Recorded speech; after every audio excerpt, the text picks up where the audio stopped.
que nous nous portons tous bien Naamini ya kwamba sisi wote tuko katika afya njema et nous sommes prêts pour écouter la parole de Dieu. na tuko tayari njoo kusikia neno la Mungu. Alors sans trop tarder, nous allons nous tenir debout. Bila kuponda muda tutasimama bwima.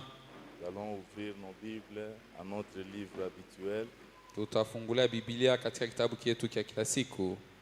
dans 2 Chroniques au chapitre 26. Mambo ya siku ya pili 26. Nous allons lire là-bas Ndio kule tutasoma et nous allons lire encore dans le livre des Proverbes. tutasoma tena katika kitabu cha Mezali. Nous allons lire à partir du verset 15 de 2 Chroniques 26.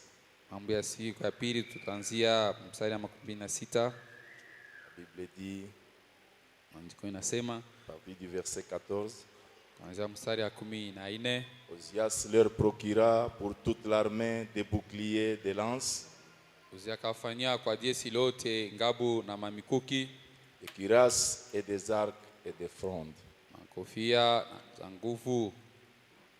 Il fit faire à Jérusalem des machines inventées par un ingénieur Akafanya kwa Yerusalema mashine yenye kufanya kwa fundi et destinées à être placées sur les tours et sur les angles aliweka njoo kuweka pa maukuta na makona pour lancer des flèches et de grosses pierres. njoo kutupa mikuki na maibwe kubwa. Sa renommée se répandit au loin car il fut merveilleusement soutenu. Sifa yake ikaenda mbali sababu yeye alishikwa kweli mkono Jusqu'à ce qu'il devint puissant. mpaka na kufika anakuwa wa uwezo. Mais lorsqu'il il fut puissant, son cœur s'éleva pour le perdre. Wakati akakuwa wa uwezo, moyo wake ikanyanyua njoo kumpoteza. Il pécha contre l'Éternel, son Dieu, et il entra dans le temple de l'Éternel Akafanya dhambi toka mbele ya Mungu wake na kuingia katika hekalu ya Bwana pour brûler des parfums sur l'autel des parfums. juu ya kutomba manukato pa madhabahu ya manukato. Le sacrificateur Azaria entra après lui Mkoani Azaria akaingia kisha yeye avec 80 sacrificateurs de l'Éternel, pamoja na makoani 80 ya Bwana, hommes courageux watu wa hodari. qui s'opposèrent au roi Ozias et lui dirent: Bakampiganisha mfalme Uzia na kumwambia, tu n'as pas le droit, Ozias, d'offrir des parfums à l'Éternel. hauna na ile hodari ya kutuma uvumba pa madhabahu ya Bwana. Ce droit appartient aux sacrificateurs fils d'Aaron qui ont été consacrés pour les offrir. Haki ni ya wakoani wana wa Haruni wenyewe walitolewa njoo kutoa ile uvumba. Sors du sanctuaire car tu commets un péché. Toka mwekalu sababu unatenda dhambi.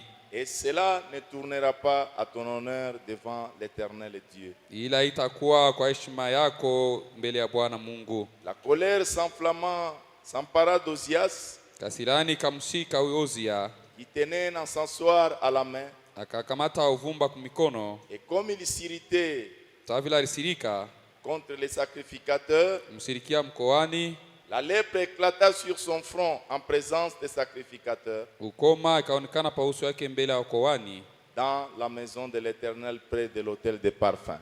katika nyumba ya Bwana karibu na madhabahu ya manukato. Les souverains sacrificateurs Azaria et tous les sacrificateurs Mkoani mkuu Azaria na wakoani wengine portèrent des regards sur lui. bakamtazama, Et voici, il avait la lèpre au front. tazama alikuwa na ukoma pa uso. Ils le mirent précipitamment dehors et lui-même se hâta de sortir Bakamtupa nje na yeye mwenyewe akaharakisha kutoka nje parce que l'Éternel l'avait frappé. sababu Bwana alimpika. Le roi Ozias fut lépreux Mfalme Uzia akakuwa na ukoma jusqu'au jour de sa mort. hadi siku ya kufa kwake. Et il demeura dans une maison écartée comme lépreux, Akabakia mnyumba peke yake sawa mtu wa ukoma car il fut exclu de la maison de l'Éternel. sababu balimfukuza ndani ya nyumba ya Bwana. Et Jotam, son fils, était à la tête de la maison du roi Jotamu mwana wake alikuwa kukichwa kukiongeza nyumba ya mfalme et jugeait le peuple du pays. na alikuwa na ugumu wa watu wa taifa. Proverbe chapitre 13 verset 24. Mezali 13:24. Celui qui ménage sa verge est son fils, mais celui qui l'aime cherche à le corriger. Seigneur Jésus, c'est encore un privilège que nous avons eu ce soir de venir dans la maison de Dieu, là où le pain de vie est offert à qui il le veut, afin de fortifier les âmes, afin de donner la force pour marcher pendant tout le temps qu'on sera sur cette terre. Éternel, sincèrement, nous les confessons que sans toi, nous ne pouvons rien faire. Sincèrement, nous les confessons, Seigneur Jésus, que nos vies sans toi, c'est de l'aventure. Sincèrement, nous les confessons que, Seigneur, sans toi, nous ne sommes que, Seigneur bien-aimé, des simples poursuiveurs devant. Voilà pourquoi, Seigneur, nous voulons t'inviter à cet endroit. Je puis me rappeler sur les chemins d'Emmaüs. Quand tu leur es apparu, Seigneur, tu as marché avec eux pendant 6 heures. Et arrivé dans le village d'Emmaüs, ayant compris, Seigneur, combien ton discours, tes paroles étaient merveilleuses, ils n'ont pas voulu te quitter. Ils t'ont dit, Seigneur, reste avec nous. Je puis aussi le dire avec cette église ce soir. Comme nous sommes venus ici, Père, nous savons que ta parole est la vie, ta parole est la consolation. Oh Dieu, reste avec nous pendant ces quelques minutes ici. Parle-nous comme tu ne nous avais jamais parlé. Console-nous comme tu ne nous avais jamais consolé. Remplis-nous comme tu ne nous avais jamais remplis. Guéris-nous comme tu ne nous avais jamais guéris. Oh Dieu, restaure-nous comme tu ne nous avais jamais restaurés. Purifie-nous comme tu ne nous avais jamais purifiés. Bénis-nous, Seigneur, comme tu ne nous avais jamais bénis. Sois avec nous. Bénis notre pasteur. Bénis le peuple ici. Bénis-moi aussi. Pour la gloire du Père. Au nom du Seigneur Jésus-Christ, notre Dieu, nous disons Amen. Nous pouvons nous asseoir. Naweza kuketi. Que le Seigneur bénisse la lecture de sa parole. Bwana bariki kusoma kwa neno lake. Aujourd'hui, Leo c'est un autre jour, ni siku ingine mpya différent des dimanches. yenye kuachana na siku ya yenga. Chaque jour, Kila siku quand nous venons dans la maison de Dieu, wakati tukikuya katika nyumba ya Mungu, nous avons toujours le privilège d'avoir quelque chose de nouveau. tuko paka na fadhili ya kupokea kintu moja Nous sasa. ajoutons quelque chose à ce que nous avons. Tunaongeza kintu kukile kinye tulikuwa Si à kanako. la fin d'une réunion, Kama kumwisho wa mkusanyiko vous n'arrivez pas à réaliser que vous avez ajouté quelque chose, autambue ya kwamba uliongeza hapo kintu moja hivi, c'est-à-dire il y a des choses qui ne vont pas bien dans ta vie. ni kusema kuna bintu habiendeke mzuri ndani ya maisha yako. Quand je lis Frère Branham, Wakati nikisoma ndugu Branham, je puis prendre cette brochure, naweza kubeba hii kitabu kia je nabii la lis aujourd'hui, na kisoma leo je la termine. na kimaliza, Mais si demain, kama kesho je prends la même brochure, nabeba paka kitabu le moja même moja titre, paka kisina en moja moja, lisant, nikisoma je réalise que je gagne encore quelque chose de plus. natambua ya kwamba napata kitu kingine Et cha Frère Branham dit kuzidi. que c'est comme ça que nous devrions être. Ndio nasema ndio vile tunapaswa Chaque kuya jour en venant à la maison de Dieu, kila siku tukiwa munyumba ya Mungu, nous devons ajouter quelque chose. tunapaswa kuongeza hapo kitu kimoja. En d'autres termes, Mkusema kwingine, un chrétien Mkristo ne doit pas rester basé sur son ancienne expérience. asiwezi kubakia mwenye kusimamia paka pa maonjo yake ya zamani. Il ne doit pas rester Asiwezi kubakia avec la vieille expérience. paka ile onjo ya zamani Nous ile. sommes appelés à aller d'expérience en expérience. Tunaitwa kutembea katika maonjo kwenda kwa maonjo Appelés mengine. d'aller de gloire en gloire. Tembea utukufu kwenda kwa utukufu mwingine. Appelés de nous développer au fur et à mesure que la parole se développe. Tunaitwa tupate kusonga mbele kuendelea vile neno iko naendelea. Est-ce que c'est la vérité? Eti ni kweli?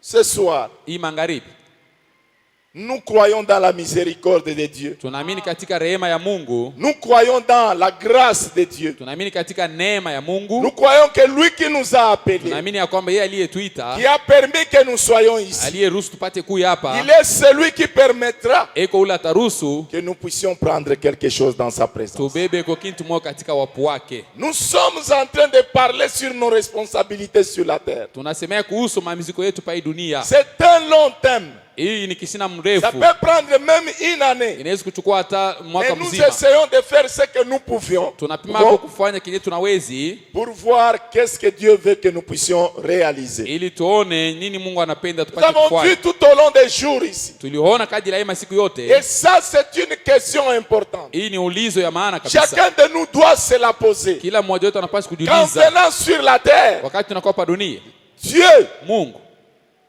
il a une raison iko na sababu pour laquelle juu ya hili nyewe il nous a placés ici. anatuweka hapa. Et la question, Na ulizo, nous devons arriver chacun de nous tunapaswa kufikia kila mmoja wetu à nous avancer vers Dieu. twende mbele ya Mungu, Parce que c'est lui qui nous a placés ici. yeye ndio mwenye kutuweka hapa. Nous devons lui demander, Tunapaswa kumuuliza, que dois-je faire? mie napaswa kufanya ko nini? Nous devons lui demander, Tunapaswa kumuuliza, pourquoi je suis juu ici? ya nini mie niko hapa? Nous pouvons même aller plus loin Nawezi kwenda hata mbali pour lui demander, Seigneur, pourquoi j'écris ce message? muuliza, Bwana, ni juu ya nini mimi naamini ujumbe? Si chacun de nous Kama kila mmoja wetu peut se poser ces questions-là, anaweza kujiuliza ile ulizo, je crois que ça nous aidera beaucoup. naamini ya kwamba itatusaidia ningi. Parce que Ni njuu il y a un but à tout. kuko kifukuzio kukila kitu, C'est ce que la Bible dit. ndio kile Biblia inasema. Dans tout ce que nous faisons, Ndani ya yote tunafanya il y a un but. kuko shaba moja. Quand vous voyez Mkione une abeille nyuki allant vers une fleur, anaenda kuua moja, elle va chercher quelque chose anaenda kutafuta kitu kimoja pour fabriquer le miel. ili apate kupunga asali. Quand vous êtes allé à l'école, Wakati ulienda kumashure, vous êtes allé pour chercher un document ulienda kutafuta dokumenti qui moja va vous aider à tenir la vie pour avoir du travail. itakusaidia ukamate maisha ili upate kazi.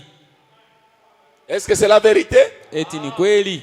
Quand vous venez aussi à l'église, Wakati pia unakuwa kukanisa, il y a une raison. kuna sababu moja, C'est parce que ni njuu vous réalisez qu'il y a quelque chose qui vous manque. unatambua ya kwamba kuna kitu moja unakosa. Ce soir, Hii magharibi, le jeune homme riche que Jésus avait rencontré, ule kijana tajiri mwenye Yesu alikutana naye, quand il a rencontré Jésus, wakati alikutana na Yesu, le prophète le dit, nabii anaisema il avait tout. alikuwaka na biote, L'argent, il en avait. makuta alikuwaka nayo, Les biens matériels, il en avait. mahari wala binti wa kuishi nayo La alikuwaka maison, nayo, il en avait. nyumba alikuwaka nayo. Est-ce que vous me suivez? Eti mnanifuata? Mais, Lakini malgré toutes ces choses-là, ingawa hii binti yote alikuwaka nayo, il s'est regardé. akajiangalia, Il a réalisé qu'il y avait une chose qu'il n'avait pas. alitambua ya kwamba alikosa kitu Il moja. y a une chose que l'école ne lui a pas donnée. Kulikuwa kitu moja masomo Il haikumupati. y a une chose que l'enseignement de ses parents ne lui ont pas Kulikuwa donnée. kitu moja mafundisho ya bazazi yake Il y a une hawakupati. chose que les voisins ne pouvaient pas lui donner. Kulikuwa kitu kimoja wa ndugu na Il y ndugu a hawawezi une chose kumupa. que les sages ne pouvaient pas lui Kulikuwa donner. kitu kimoja wenye hekima Cette hawawezi kumupa. chose-là, Kile kitu il n'y avait que Jésus ni seul. mpaka Yesu peke Il yake la détenait. ndio alikuwa C'était kanakyo. quoi? Ilikuwa ni nini? La vie éternelle. Uzima wa milele. Il a dit à Jésus, Akamwambia Yesu, que dois-je faire? napaswa kufanya nini? Est-ce que vous voyez? Eti mnaona? Que dois-je Mimi faire napaswa kufanya nini? pour hériter le royaume des cieux? Ndio kuriti ufalme wa mbingu. La Bible dit, Biblia inasema, Jésus lui a demandé, Yesu akamuuliza, est-ce que tu connais les commandements? eti unajua maamri? Il dit oui. Anasema ndiyo. Tu ne déroberas point. Tu ne Hautaiba, commettras point adultère. hautasheretika. Frère Branham lui dit, Roma anasema, il a dit à Jésus, akamwambia Yesu, toutes ces choses Ibintu byote ibi je l'ai fait depuis mon enfance. na ibifanyaka toka mtoto bwangu. Mais il le regarde. Anamwangalia. Il a dit que c'était vrai ce qu'il disait. Asema Kenyari alisema ni kibaya kweli. Mais il a vu qu'il était appuyé sur quelque chose. Akaona alitegemea kitu moja hivi. Amen. Amen. Il était appuyé sur quelque chose. Alikuwa mwenye kutegemea kitu kimoja hivi. Et Jésus est venu. Yesu anakuya. Il a bougé la chose là. Akatengesha kile kitu. Il a bougé la chose sur laquelle l'homme était appuyé. Akatengesha kitu kenye ule muntu alikuwa mwenye Il kutegemea. était appuyé sur sa richesse. Alitegemea mali yake. Il était appuyé sur son argent. Alitegemea makuta yake. Jésus lui dit, Yesu anamwambia, va, wende, vends tous les biens que tu as là. ujisha mali yote uko nayo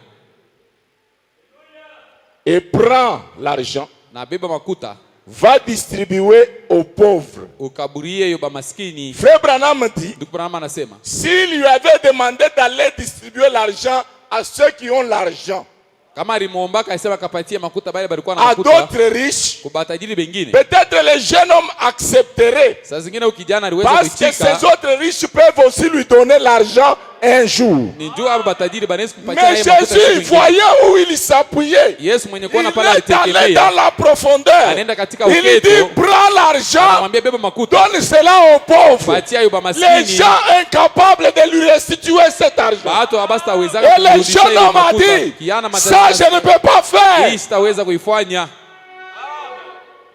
Donnez aux pauvres. Kupatia bamaskini. Quelqu'un qui ne me rendra jamais ça. Mwenye hasa nirudishaka hii? Non. Hapana. Cette chose est difficile. Hiki kintu ni kikumu. Si c'est comme ça qu'on doit entrer dans le royaume des cieux, Kama ni hivi ndio inapaswa kuingia katika ufalme wa mbingu. alors moi je recule, je ne saurais pas. Mie narudia nyuma, sitaweza. La Bible dit, Biblia inasema il fut attristé. akasikitika, akakuwa na huzuni.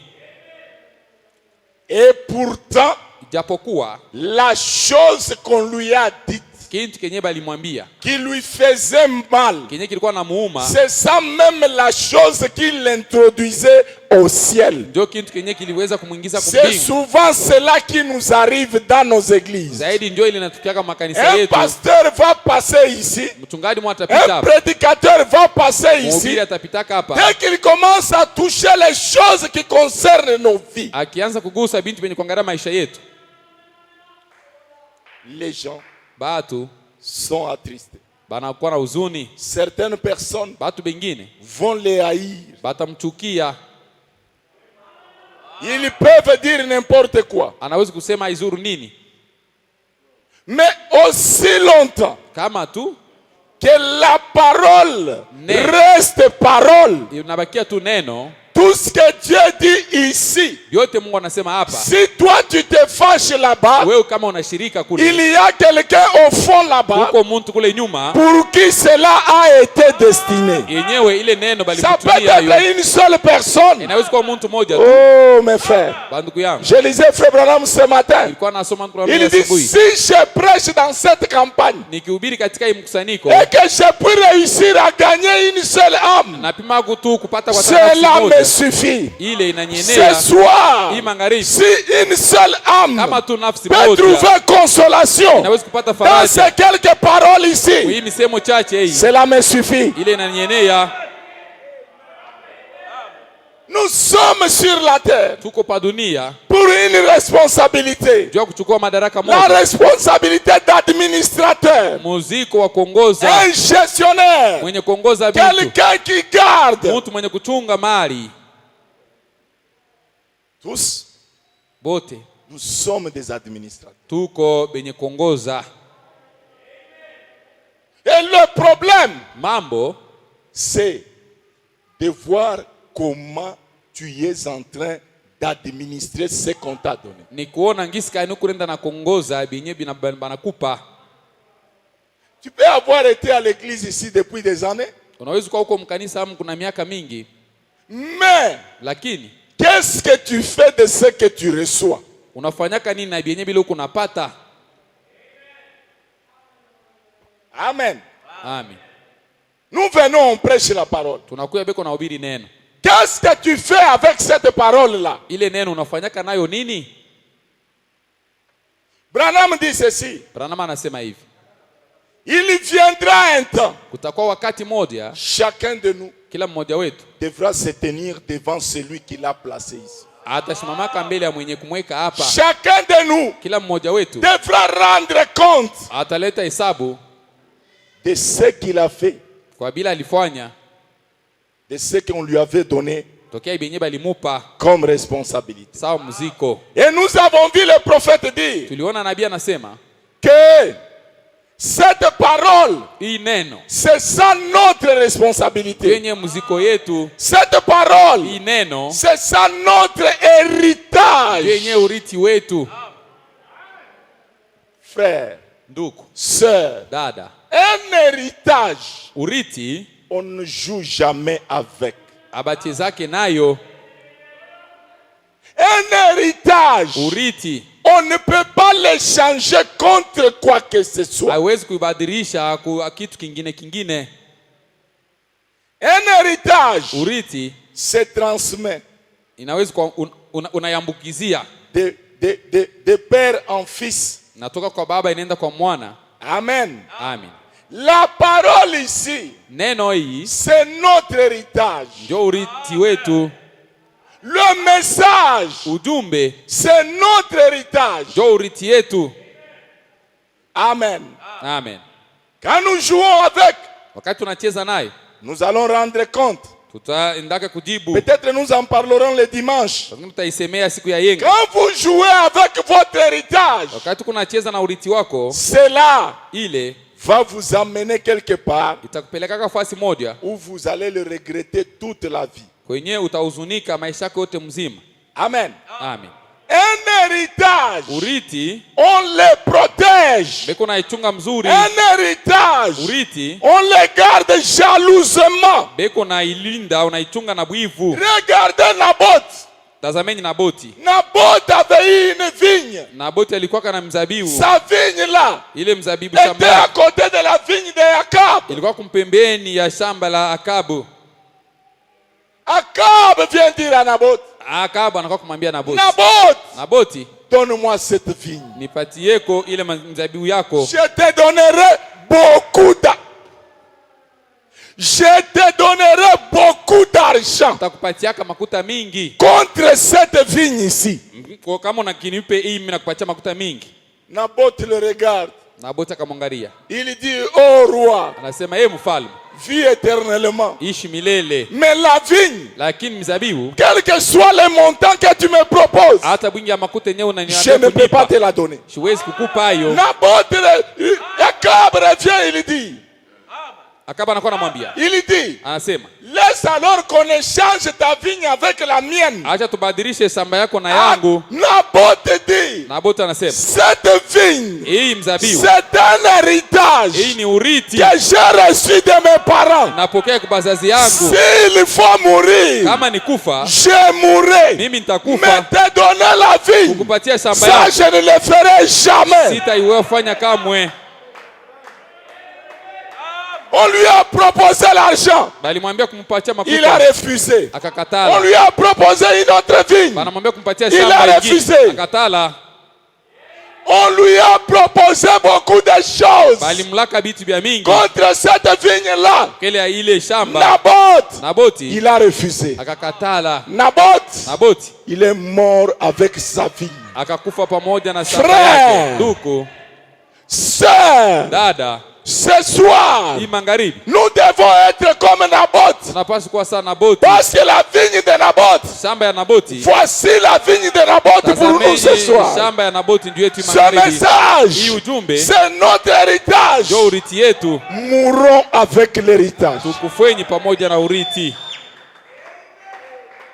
Jeune sœur, Dada ne kijana, vends pas ta virginité pour des points à l'école. hapana kuzisha ubikira wako Cette ndio upate virginité mapenzi là. kule. Ile ubikira Elle est chère pour toi. iko ya bei juu yako.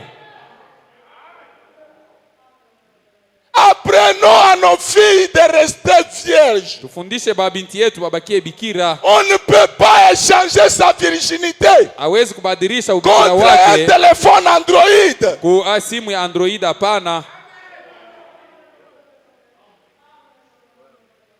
Et c'est une fierté Ni fieri quand vous mariez une fille qui est vierge. ukioweshe binti eko bikira. On en parle partout. Banasemaka fasi yote. Ah, les filles vierges n'existent pas. Banamke babikira bikaleke Mais kutenda. parce que nous sommes des gens spéciaux. Sasa tuko bantu mo bakipekee. Est-ce que vous me suivez? Unanifuata? Hey. Nous sommes des pèlerins. Si tuko wasafiri, Nous sommes des étrangers. tuko wageni, Nous sommes des drôles d'oiseaux. tuko bandeke Ils babimoya hivi. peuvent chercher les filles vierges partout. Ils ne les trouvent pas. Bana kutafuta babikira Mais quand fasi ils yote. viennent chez nous, Akikuya huku kwetu, kwetu shie, qu'ils trouvent ces filles-là, banakuta bale babinti bikira. vous ne pouvez pas échanger Hawezi kubadilisha votre droit d'aînesse haki yako ya kuzaliwa kwa kwanja contre un travail kukazi tu où on te demande d'être un gay, kule bana kuomba un homosexuel. upate kuwa mwenye mtu wa ufiladi. Parce qu'on veut te donner du travail, tu n'as pas eu du travail pendant 10 ans. Njua On kupate te kazi kwa propose, kumi. toi, un frère, Bana kuambia we nduku de coucher avec un homme. upate kunalala na mwanaume Tu acceptes. na unichika.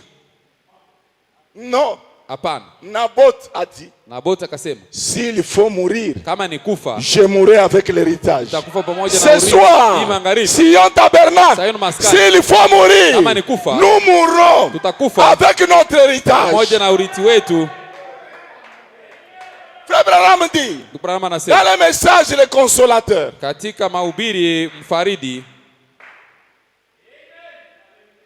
mais quand nous savons que nous contournons quelque chose, paragraphe 72, 73, 78 plutôt, kifungo 78, ce grand héritage qui est notre, hii urithi kubwa yenye kuwa yetu, et que nous le contournons parce que notre église a dit que les gens n'y croient pas aujourd'hui. tunaizunguluka ndio kanisa yetu inasema bantu abamini Que leo, ceci n'est pas pour nous aujourd'hui. hii aina yetu leo. Si nous contournons cela, Kama tukizunguluke ile, nous détruisons alors notre héritage. tunabomoa pale sasa urithi wetu. 78. 78, Nous avons perdu notre héritage tunapoteza urithi wetu parce que nous avons fait des compromis. ndio tulifanya masikilizano. Les diacres font des compromis. Wasemasi wanafanya Les masikilizano, administrateurs font des compromis. wazamini wanafanya Le masikilizano, pasteur fait des compromis. wachungaji wanafanya Et les masikilizano, enfants de Dieu font des compromis. watoto ya Mungu wanafanya masikilizano. Et quand nous nous compromettons, Kama tunafanya masikilizano, nous ne pouvons pas alors nous attendre à ce que Dieu tienne sa promesse envers nous. hatuwezi kungojea kusema Mungu ashike sasa malako yenu kwa ajili yetu, Car nous avons failli à la responsabilité sacrée. sababu tunashindwa kwa muziko takatifu, Et nous avons souillé la responsabilité que Dieu nous a confiée. tunachafula muziko Mungu anatupatia. Gardons cette responsabilité. Tuchungeni hii muziko, Gardons-la sacrée. tuichunge yenye kuwa takatifu, Gardons-la sainte. tuichunge yenye kuwa takatifu, Gardons-en chaque parole. tuchunge kila neno. Puis-je entendre les amens? Asikusikia kwa amina. Et ne faites pas du tout de compromis. Msifanye kamwe masikilizano, Prenez Dieu au mot. mumukamate Mungu kumisemo, Et croyez sa parole. mwamini neno lake, Agissez selon la parole. tende kulingana na neno, Tenez-vous-en à la parole. ushimame mpaka pa neno, Ne bougez pas. hapana kutenga. Alléluia. Amen. Ne bougez pas de la parole. Musitenge pa neno, C'est ce que nous devons faire. ndio kile tunapaswa kufanya, C'est ce que Dieu cherche. ndio kile Mungu yuko anatafuta. Dieu cherche quoi? Mungu anatafuta nini? Que nous ne bougions pas de la parole. Tusitenge na kutoka pa neno. Naboth Naboti ne pouvait pas bouger de sa vigne. asikuweza kutenga pa shamba yake. Mais aujourd'hui, Lakini leo qu'on tende seulement un peu de dollars par terre, baweke tu dola kidogo hapa pa dunia pa blongo, c'est fini. kunaisha. Le frère, il devient autre chose Ndugu anakuwa ni kitu kingine à cause des dollars. kwa ajili ya dola. Qu'on tende seulement un peu d'argent là-bas. Baweke tu makuta kidogo hapa chini, La sœur est troublée. dada sana furukwa. Un garçon païen, Kiana momu pagano il vient dans votre famille anakuwa mjamaa yenu pour vous épouser. juu ya kukoa, Parce qu'il a l'argent, ni njoo kwa na makuta, vous mettez la parole de côté. unaweka neno kumpembeni. Tenez-vous-en à la parole. Mshimamenye paka pa neno. Tenez-vous-en à la parole, Sion Tabernacle. Sayuni maskani simaminyeni, msimame paka pa neno. Amen. Amen. Toute personne Kila mtu qui se tient à la parole, mwenye kusimama pa neno, nous l'avons vu le dimanche. tuliona Jumapili, Quand vous vous tenez à des motifs justes, wakati unasimama na à shabaha des yenye kuwa bons sawa objectifs, na vifukuzio vyenye kuwa sawa, ça paye. inaripa, Ça payera. itaripa paka C'est en train de payer. iko naripa. Amen. Amen. La parole, Neno c'est ça notre première responsabilité. ndio yenyewe mziko yetu ya kwanja. La parole, Neno c'est notre vitamine. ndio yenyewe afya yetu. Nous venons ici Tunakuya hapa parce que nous voulons entendre la parole. ndio tunapenda kusikia ko neno. C'est la parole qui nous introduira au ciel. Neno ndio itatuingiza C'est kumbingu. la parole qui nous bénira sur la terre. Neno ndio itatubariki pa C'est la dunia. parole qui guérit nos maladies. Neno ndio yenye kutunza magonjwa yetu. Mais quand nous marchons par-dessus la parole, Tukitembea yulu ya neno, nous détruisons. tunabomoa La chose même qui devait nous bénir, kitu kenyewe kile kinaweza kutubariki, nous la détruisons. tunakibomoa. En lisant ces écritures, Kwa kusoma hii maandiko nous voyons que tunaona ya kwamba Osias Uzia est devenu roi à 16 ans. anakuwa mfalme na miaka Mais 16. la Bible dit, Biblia inasema il fut prospère akastawi, parce que ni njuu il avait mis la parole avant toute chose. aliwekaka neno mbele ya kila Dieu kitu. est la parole. Mungu ni Il neno, avait placé la parole de Dieu devant tout. alitia neno ya Mungu mbele ya kila kitu, Il a restauré l'autel. akafanya madhabahu inakuwa Il a mpya, reconstruit les murailles. alijenga tena Il ukuta, a bâti des maisons. akajenga manyumba, Il avait la crainte de l'Éternel. alikuwa anamwongopa Mungu. Il y a des gens ici, Kuko batu bengine hapa, vous pouvez leur parler de Dieu, de la parole, du message. unaweza kubambia mambo ya Mungu na ujumbe, Mais parfois ils en font, ils font ça. saa zingine Ils s'en banaisula foutent de ça. banaisula abayangarie. Dans le message, le choix d'une épouse, le prophète dit, Katika ujumbe kuchakula mke, nabii anasema, ça doit être au paragraphe 193 si je me rappelle bien. inaweza kuwa kifungo 193 nikumbuke mzuri. Il dit, vous pouvez toujours tourner le dos Unaweza paka kutupia mkongo contre la parole de Dieu. neno la Mungu, Mais il arrivera un jour, utakufikaka siku moja vous allez détourner le dos utatupia mkongo pour la toute dernière fois. juu ya mara yako ya Et mwisho, vous allez franchir la ligne de démarcation. utatambuka sasa Ça sera mstari ya difficile neema, de revenir. itakuwa nguvu tena kurudia. Amen. Amen. Amen. Amen.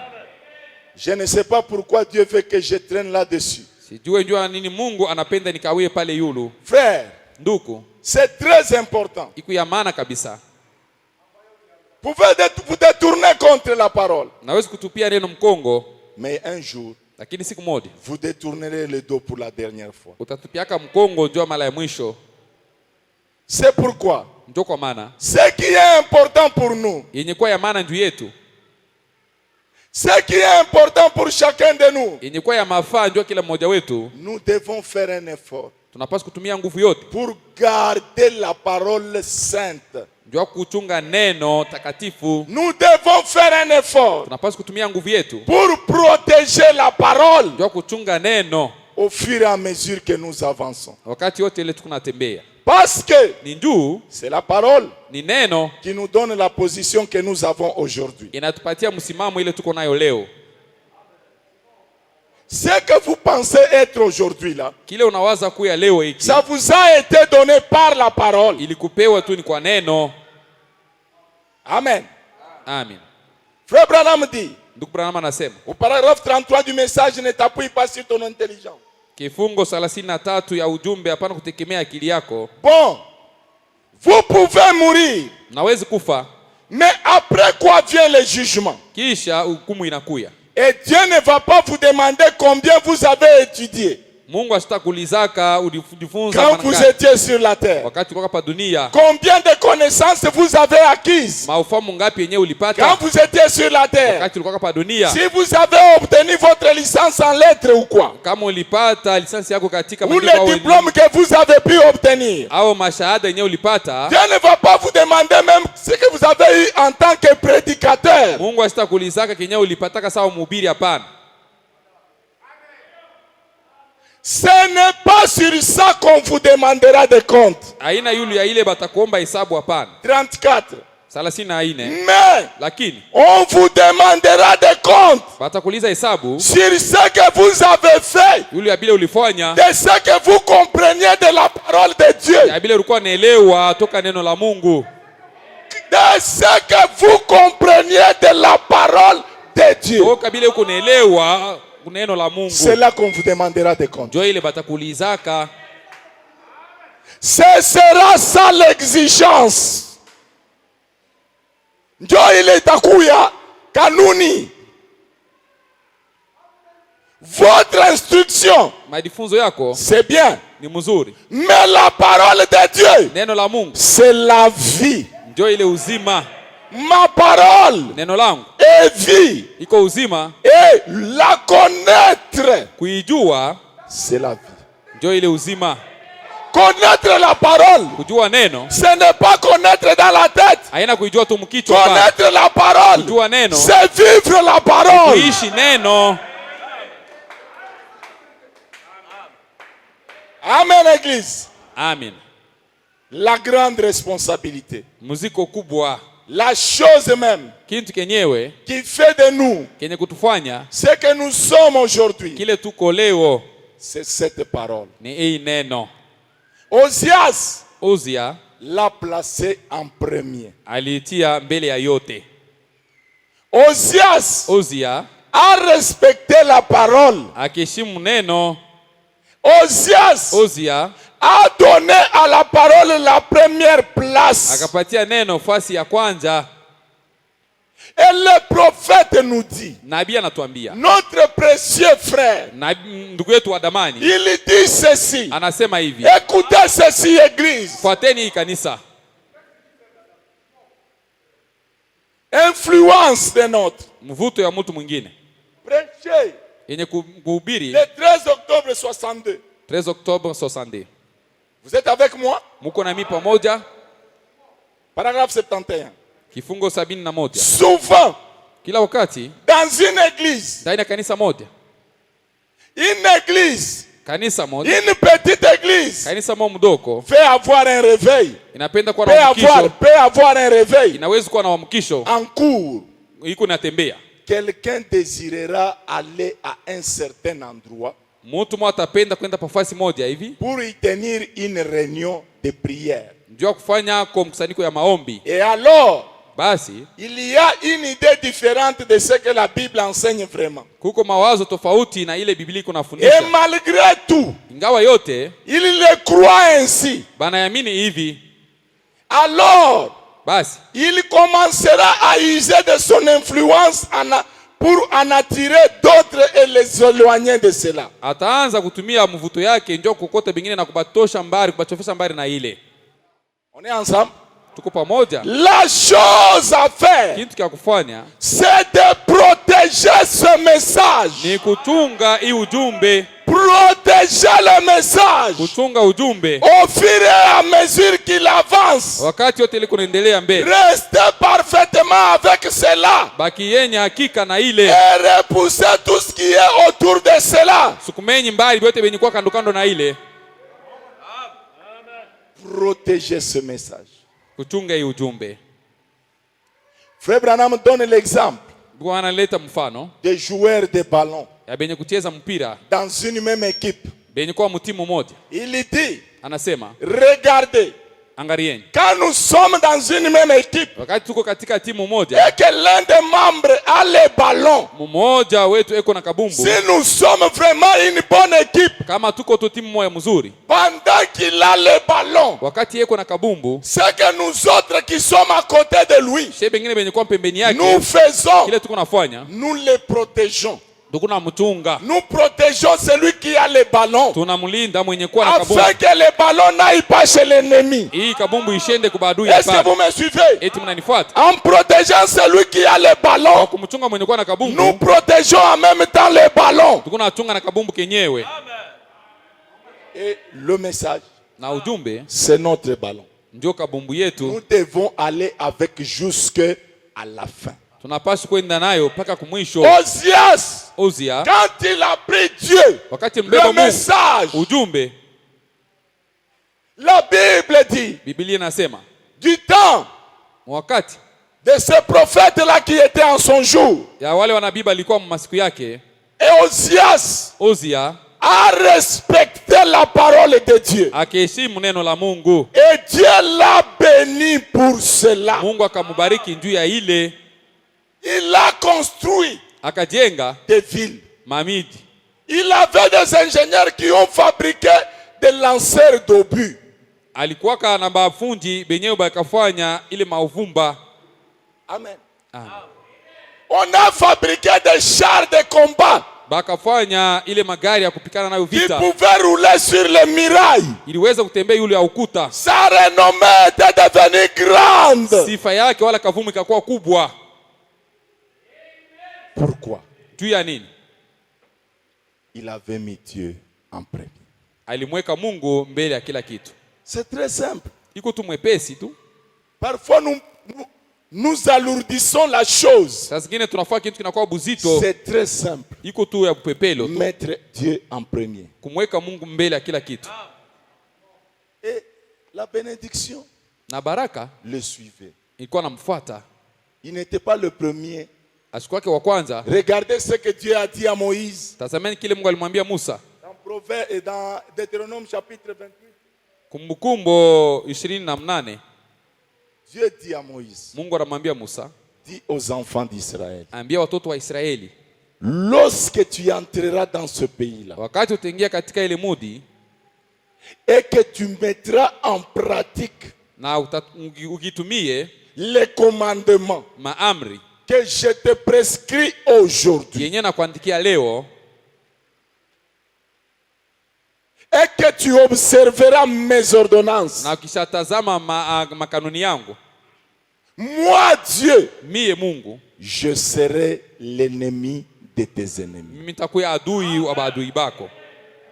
Ils viendront à toi Batakuyaka kwako par un seul chemin, banakuya kunjia moya, mais ils s'enfuiront de toi batakimbia par sept chemins différents. kumandia saba yenye kwa chana. Si tu obéis à la voix de l'Éternel, Ukitiku sauti ya Bwana, si tu observes les commandements ukitunge et maamri que tu les mets en pratique, na unaitumikia, je te donnerai la supériorité takupatia utawala sur toutes les nations de la terre. yule wa mataifa yote hapa Tu dunia. seras toujours la tête Utakuwa paka kichwa et non jamais la queue. na kama utakuyaka Tu mkila, seras toujours le premier utakuwa paka wa et kwanza non jamais le dernier. kama utakuyaka wa mwisho. Il dit, Anasema, j'ordonnerai à la bénédiction. Aïe. mimi Je nitamua ne sais baraka. pas si vous avez déjà lu cette écriture Wewe correctement. kama mwisho kusomaka ya andiko Dieu vile a inastahili. dit, Mungu anasema, si tu obéis, ukitii, tu reconserves, tu observes les commandements, unatazama maamri, j'ordonnerai à la bénédiction d'être avec toi mimi nitamua mabaraka ipate kuwa pamoja na dans ton wewe grenier, katika gala yako, dans tes champs, katika shamba yako, dans ton travail, katika kazi yako, dans tout ce que tu entreprendras. vyote bila utafanya. Moi, Dieu, Mi Mungu j'ordonnerai nitamua la bénédiction baraka d'être avec toi. itakuwa pamoja na wewe. Il l'avait fait Aliifanyaka avec Moïse, pamoja na Musa, il l'a fait anaifanya avec Ozias, pamoja na Uzia, il le fait ce soir anaifanya hii magharibi avec Sion pamoja Tabernacle. na Sayuni maskani. Ozias, Uzia il a pris seulement ça, il l'a mis en pratique. akabeba tu hii na kuitumikia À 16 ans, miaka 16 tu, roi. mfalme. Et tout le monde le respectait. Watu wote balikuwa na mheshimu. Un enfant de 16 ans, Mtoto wa miaka 16 tout le monde l'honorait. kila mtu alikuwa na mheshimu. Un enfant de 16 ans, Mtoto wa miaka 16 tout le monde écoutait ce qu'il disait. kila mtu alikuwa anasikia kenye alikuwa anasema. Pourquoi? Juu ya nini? Parce que Ni juu il avait mis Dieu en premier. alimweka Mungu mbele ya kila kitu. Maintenant, regardez. Sasa mwangalieni. Frère Branham dit, Branham anasema, comment est-il parvenu à cela? alifika je kuile? C'est parce que Ni juu son père, baba yake le roi Amatia, mfalme et Amatia sa mère, na mama yake la reine Jekolia, Malkia Jekolia lui avaient enseigné la voie de Dieu. alimfundishaka njia ya Mungu. Ils ont appris à leur enfant Balimfundisha mtoto yabo la voie de Dieu, njia ya Mungu, la crainte de l'Éternel. kongopa kwa Mungu. En d'autres termes, Kusema kwingine, il avait de bons parents. alikuwa na bazazi bazuri. Branham dit, Branham anasema, éduquer un enfant, kuadibisha mtoto, élever un enfant, kukomesha mtoto c'est une grande ni responsabilité. muziko mkubwa. Vêtir l'enfant, Kumuvika mtoto, nourrir l'enfant, kumurisha mtoto c'est une grande responsabilité. ni mziko mkubwa. J'ai vu Niliona le dimanche, Jumapili quand on parlait d'élever l'enfant, quand on parlait plus des mères, bakisemea kumlea mtoto, banisemea zaidi ba mama j'ai bazazi. vu comme si les frères se pensaient être épargnés. Nilikuwa naona bandugu banajiona sabo hii Non, mambo non. aibangaria pale. L'enfant est élevé par ses parents. Mtoto banamlea kwa Et bazazi les yake. parents, c'est le père et la mère. Bazazi manake ni baba na Il mama. y a des frères Kuko banduku qui, pour eux, juu yabo les problèmes des enfants, mambo ya batoto ça ne les regarde pas. aibangarie. Non. Hapana. Que je lise un peu les prophètes. Nisome iko kidogo nabii. Éduquer un enfant, Kumlea mtoto, élever un enfant. mlea mtoto, Est-ce que vous me suivez? eti mnanifuata? C'est mettre en place tous les dispositifs qui peuvent permettre que cet enfant grandisse correctement. Ni kuweka pafasi manamna yote litafanya ya kwamba mtoto akomee vile inastahili. Parler à l'enfant, Kusema na mtoto, lui montrer ce qui est mal, kumwambia kenye kwa kibaya, qu'il ne doit pas faire. kenye kila aliwezi kufashwe S'il kufanya. continue, Akiendelee, chercher un fouet tafuteni fimbo et le fouetter. na mpike fimbo. Il y a des parents qui ne fouettent plus leurs enfants Kuko aujourd'hui. bazazi bala bapike batoto wao La mafimbo hapana. religion des fouets a disparu dans nos maisons. Jini ya fimbo inapotea manyumba yetu. La modernité. Mambo ya sasa. Si quelqu'un tape son enfant, Mtoto mzazi akimpika mtoto wake, les autres se moquent de lui. bengine banamchekelea. Si c'est maman qui tape l'enfant, Kama ni mama anapika mtoto, papa se fâche. baba anashirika. Si c'est papa qui tape l'enfant, Kama ni baba anapika mtoto, maman se fâche. mama anashirika. Elle dit même, Anasema, unajua buchungu ya kuzala wewe. et tu sais les douleurs de l'enfantement. Nous répondrons pour beaucoup. Tutajibiaka juu ya mingi. Amen. Amen. Quand un enfant agit mal, Kama mtoto anatenda mbaya, il faut le corriger. napaswa kumnyolosha. Parce que la Bible dit, Juu Biblia inasema, c'est lui qui ménage le fouet. ule asitumie Qu'est-ce qu'il fimbo, fait? anafanya nini? Il gâte l'enfant. Anamharibisha mtoto wake. Et nous avons beaucoup d'enfants gâtés aujourd'hui. Tuko na batoto ba mingi benye kuharibika. Les fils à maman, Mtoto wa mama, la fille à papa. binti wa baba. Quand c'est papa qui a tapé la fille, Kama ni baba Le ndio fils. anapika binti, le fils, mwana, dès que maman vient, wakati mama anafika, maman, papa nanipika sana. Et mama papa mama fouette. Mama na vimba. Quand c'est maman qui a tapé la fille, Kama ni mama ndio anapika binti, papa vient, la fille l'accuse. baba anakuya binti anamchongea, Papa se fâche. baba anashirika. Frère, Ndugu, vous savez, mnajua nous avons la grâce sisi tuko na neema de tout avoir avec ce message. ya kuwa na yote pamoja na hiyo Même ujumbe. la manière d'éduquer nos enfants. Hata namna kuadibisha watoto Même la yetu, manière d'élever les enfants. namna kulea watoto. Amen. Amen. Que je lise quand même, frère Branham. Nimsome paka ndugu Branham. Je suis dans le message, Niko katika ujumbe, un homme qui fuit devant la face de l'Éternel. mtu mwenye kukimbia katika uso ya Bwana. Est-ce que nous sommes ensemble? Eti tuko pamoja? Au paragraphe 53. Kifungo 53. Frère Branham dit, Ndugu Branham anasema, mais quand tu as assumé des responsabilités, kama ndio kuchukua mziko, parfois ça nous écorche de faire ça. saa zingine inatuuma kufanya hivi. Comme père, Sawa baba, d'assumer la responsabilité de corriger votre enfant. kuchukua mziko ya kumnyolosha mtoto wako. Vous ne dites plus amen. Amseme amina. Oui, oui, quand ça devient une épine, on ne sait pas dire amen. Kama inakuwa ni mwiba, hakuna namna kusema Comme amina. père, Sawa baba, d'assumer la responsabilité kuchukua mziko de corriger votre enfant. ya kunyolosha mtoto wako. Ces petits enfants, Aba toto kidogo, on n'a pas envie de leur faire ça. atupende kufanya hivi Mais hapa. en tant que père ou mère, Sawa baba wala mama, vous devez assumer la responsabilité unapaswa kuchukua mziko d'élever cet ya enfant-là. kumlea na kunyolosha Et ule le mtoto père na et baba la na mère. mama. C'est une responsabilité. Ni mziko.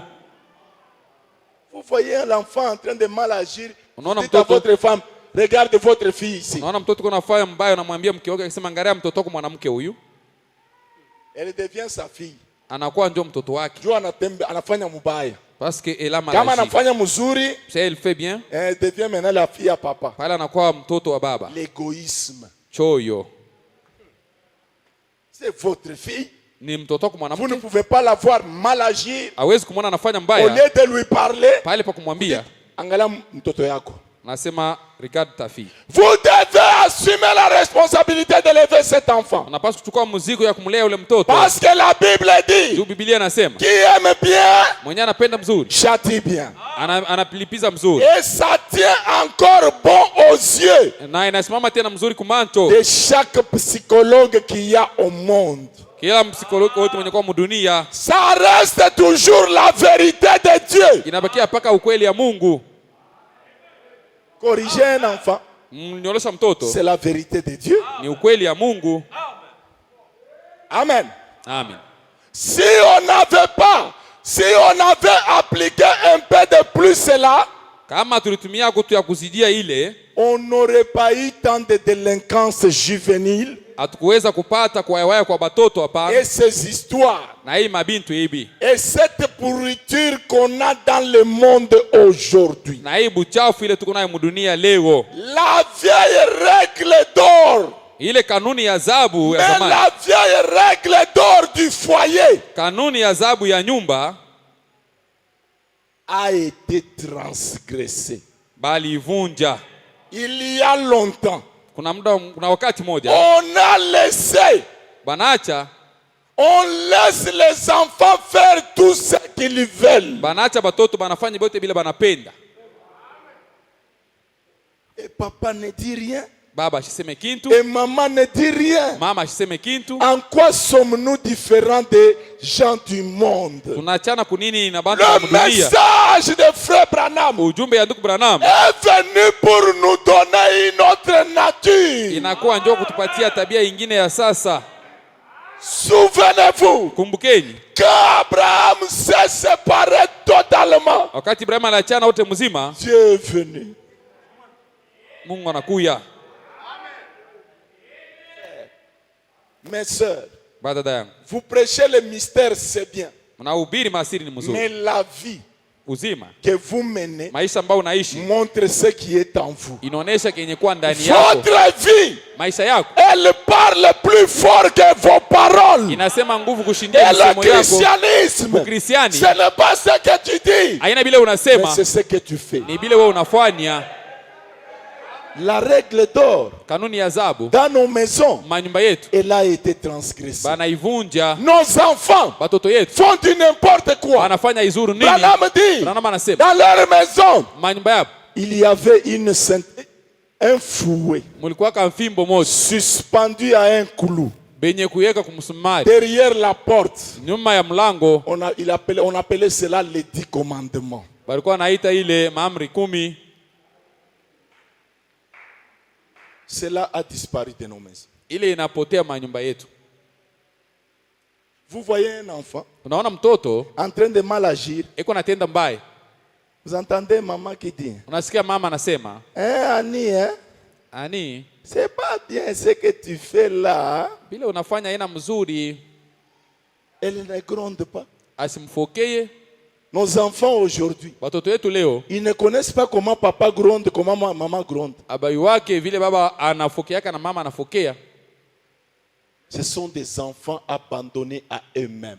Batoto anabachiria biko na komea bo benyewe tu. Tous ces chèques que vous voyez sur la route, Aba bafaka bobo tu mnaona munjia. c'est parce qu'il y a eu un laisser-aller. Ni njoo kulikuwa kuachiliwa fasi moja hivi. Je me rappelle, Nakumbuka mon pauvre père qui est rentré dans la gloire, baba yangu mwenyewe asharudia katika utukufu, il avait une ceinture. alikuwa na mkaba.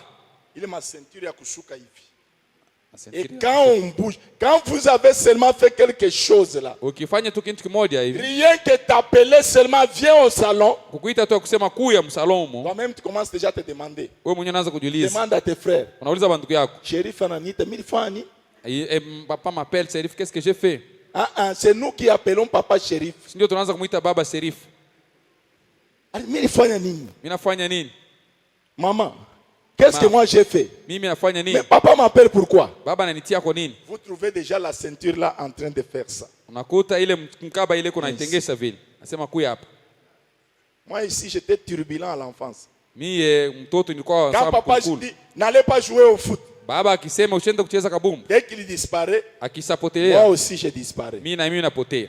Maintenant quand on se rencontre là, Sasa tukikutana pale, ma tête ici était pleine de plaies. kichwa yangu kilikuwa kenye kuyala na bilonda. Nous on a appris même à l'école. Sisi tulijifunza hata kwa masomo, Kama banaanza tu kukuchokoza. si on commence seulement Même te si c'est provoquer, un petit enfant, hata kama ni katoto nous kadogo, on a appris à fuir. sisi tulijifunza kukimbia. Parce que chez nous, Du kwetu, quand vous querellez avec quelqu'un ou bien vous vous donnez des coups, mkipikane na mtu mwingine, quand vous rentrez à la maison, mkirudia kunyumba, en plus des coups que ton ennemi t'a donné là, kushindia à tena la maison, on mabipashi va encore wanakupatia. t'ajouter des coups. Kunyumba wanakuongezea bipashi Et vingine. avec cela, Pamoja na on hilo, craignait de se bagarrer. tulikuwa naongopa On a bugomvi. compris que ce que papa faisait là, Kielewa kwamba kile baba ça alifanya nous épargnait de beaucoup de choses. ilikuwa ni tuepusha kwa Parce vitu que vya pendant mingi. que vous vous tiraillez avec quelqu'un, Wakati unakosana na il mtu, peut jeter n'importe quoi, il te trouve l'œil. anaweza kukutupia hata nini, anakutobola Et c'est richo parti. na inakufa. Aujourd'hui, Leo je ne regrette pas les fouets de mon père et les ceintures là. mishi uzunike ile mfimbo ya baba yangu na ile Parce que mkaba, cela m'a aidé. ndio ile Frère ilinisaidia. Branham dit que c'était la même chose chez eux. Kwa nasema ilikuwa vile vile Son hata kule père les kwao. corrigeait. Baba yao alikuwa Il les anabanyolosha, corrigeait. alikuwa anabapika. Un enfant doit être corrigé. Mtoto banapaswa kumnyolosha. Vous laissez votre enfant. Unaacha mtoto wako Vous ne le corrigez pas. au mnyoloshe, Il sera un chèque un jour. asiku mwata kuyaka ni vagabond. Branham dit, Branham anasema cette fille-là, ule binti ule, la femme de Samarie là, ule mtoto wa la Msamaria, ule Samaritaine, mwanamke on Msamaria, l'appelait femme de mauvaise vie. banaanza kumuita mwanamke moya wala Une kaba, fille de mauvaise vie. binti mwenye kuishi mbaya. Le prophète dit, Nabii anasema peut-être il n'a pas eu seulement de bons parents pour l'encadrer. saa zingine asikupatake tu bazazi bazuri ndio kumlea mzuri. Si elle avait eu de bons parents, Kama alipataka bazazi bazuri, elle n'aurait pas emprunté cette voie-là. asikuweza kwenda mwile njia, hapana. Mais on l'a appelée fille de mauvaise vie. Bakamwita mwanamke mwa maisha mbaya, Parce que Ni juu elle avait de mauvais parents. alikuwa kana bazazi babaya. Frère, Ndugu, l'enfant mtoto a mal agi. anatenda mbaya, Il faut gronder l'enfant. napaswa kumfokea yule mtoto. S'il faut le fouetter, il faut le fouetter. Kama inaomba kumpika mfimbo, Et vous les enfants qui êtes ici. na mwe batoto benye kuya hapa. Parce qu'aujourd'hui, Ni juu leo il y a des enfants qui pensent que tuko batoto banawaza ya kwamba quand papa fouette, kama baba anapika quand maman fimbo, fouette, mama akimpika maman fimbo, n'est pas pour elle, mama papa n'est simpendi, pas pour lui. baba simpendi. À vous les enfants, je m'adresse maintenant. Sasa hapa nasema na mwe batoto. Un enfant, Mtoto, un bon enfant mtoto mzuri doit accepter la correction de son père. anapaswa kuitika kunyoloshewa kwa baba yake. Même si ta mère est chétive Kama mama yako ni mfupi, et que tu as une géante fille Ouais, ouais. bronzée, je ne sais comment, binti mweupe mrefu, quand usijue maman gronde, mama wakati anafoka, tu dois fermer ta bouche. unapaswa kufunga kinywa kyako. Mais nous avons des filles aujourd'hui. Tuko na babinti leo, Non, maman, toi aussi tu exagères. Hein? mama nao unapitisha amo tu. Si c'est comme ça, je vais quitter cette maison. Kama ni vya vile mimi nitatoka mwi nyumba hii. Hein? Aujourd'hui, Leo tu as même la force de dire que tu vas quitter la maison. unapata hata nguvu ya kusema utatoka mnyumba. Kumbuka mapampers ili balanza kuvalika. Souviens-toi des Pampers qu'on était en train de te vêtir. Souviens-toi Kumbuka de comment maman prenait soin de toi la nuit. jinsi gani mama alikuwa anakulinda Quand usiku. personne ne pouvait le faire. Ile mtu mwingine asiwezi kufanya. Souviens-toi de cela. Kumbuka kwa ile. Si c'est comme ça, je vais quitter la maison ici. Kama ni vya vile mimi nitatoka mnyumba huko. Quitte la maison, Toka mnyumba mais tu vas mourir. na lakini utaenda kufa. Tu es même déjà une cadavre. Wewe mwenyewe ushakuwa Quand tu ni tu kiumbe sors des cha mauti. paroles pareilles. Ukitoshe tu misemo kama ya vile. Vous les jeunes garçons, Mwe babiana, votre père, baba yako même s'il marche en boitant, hata kama yeye kuna il reste sunguta votre père. anabakia paka Quand baba yako. il gronde, Wakati anafoka tu dois te taire. unapaswa kunyamasha. De tous les 10 commandements, Maamri yote 10 il n'y a qu'un seul commandement kupaka amri moja qui est joué avec une promesse. inaungamishwa na hadi. Enfant, Batoto, enfant, mtoto, honore ton père, heshimu baba yako, honore ta mère, heshimu mama yako, afin que tes jours ili masiku yako soient multipliés et prolongés sur la terre. ipate kurefushiwa pa dunia. C'est dans nos maisons, les gens du message aujourd'hui. Ni manyumba yetu bantu ba ujumbe C'est leo. là qu'on trouve les filles les plus têtues de la ville. Chuo kule Les tunakuta garçons les babinti, plus têtus de la ville. babiana bakichwa maibwe sana ba mumuti. Que cette parole nous interpelle. Hii neno ipate kutukumbusha hako. Ça, Hii on ne vous le dira jamais à l'école. kumasomo bata kwambiaka nabyo. Ça, Ibi on ne vous le dira jamais à l'université. basta kwambiaka nabyo kule Il n'y a qu'un seul endroit ni paka fasi où moja on tu. vous le dira. Kule batakwambia C'est dans la hivyo. présence de Jésus. Ni katika Le wapi ya Yesu. message, Ujumbe. c'est la chose qui nous montre Ni kitu kile kinatuonesha comment nous devons grandir. ngisi kana tunawezi kukomea.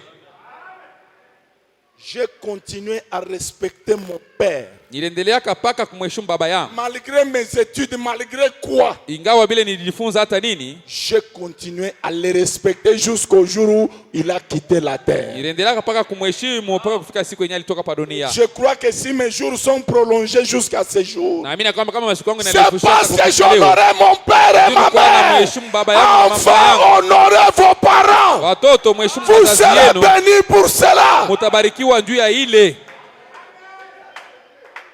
Et encore, na mali tena. votre mère, Mama yako tout ce temps qu'elle vous a fait grandir, hii wakati yote alikukomesha, anakunawisha mai, anakuchanger ma pampers. Ile wakati Sasa pampers haikuku yako, anakuchanger ma linge. elle est en train de changer même Tu tes grandis, unakomea, commence à marcher, unaanza kutembea. logi.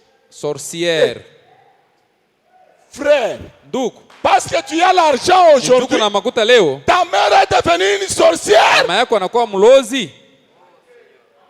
Unataka kunikula wewe. Tivule Unataka kunikula. unapenda kunikula. Mais pourquoi il ne t'a pas consommé quand tu étais bébé là? Ndio ina siku kulake wakati ulikuwa mtoto mchanga. Nyama ya bébé ikaweke mzuri. Ni paka ya Ama bakubwa. bebe mpaka ya bakubwa ndio mzuri. Au ni paka ya mtu ule ashakuwa na makuta ndio inakuwa bien. Seulement de celui qui est maintenant riche. Laissez ce genre de foutaise. Ateni mamiza ya vie. Vous vous mettez des barrières pour rien dans la vie. Mnadiekea tu Je vous vizuizo l'ai juu dit ya comme nini? un message que Dieu m'a dit de vous dire. Na nimeambia saa ujumbe Mungu ananiambia nimeambie. Parce que tu as un véhicule, Njuku na gari, tu ne peux pas y transporter ta mère, même pas ton père. hawezi kubeba mgari yako Tu es na mama un yako. ingrat. Wewe uko wasio Tu shukurani, es un ingrat. uko mtu wasio kushukuru. Dans le message, Katika la ujumbe journée de la mère, Frère Branham Roma dit, anasema je devrais faire quelque chose pour mes parents chaque jour. iliweza kufanya kitu moja ndio bazazi yangu kila Tous les siku, 365 jours, kila mwaka mzima je devrais faire quelque chose pour mes parents. iliweza kufanya kitu moja ndio bazazi yangu. Pana mama shiba mon message atukala que ni Ah, bongo non, ko les na messages ne sont pas comme cela. C'est ça, c'est le mensonge.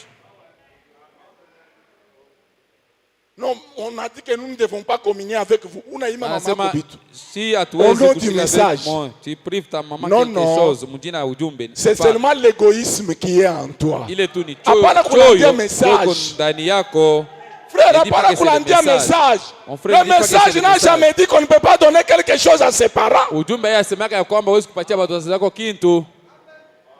Ça, c'est de l'égoïsme, la mauvaise foi, Ni choyo na roho le mubaya, manque de reconnaissance. kutokuwa na shukurani.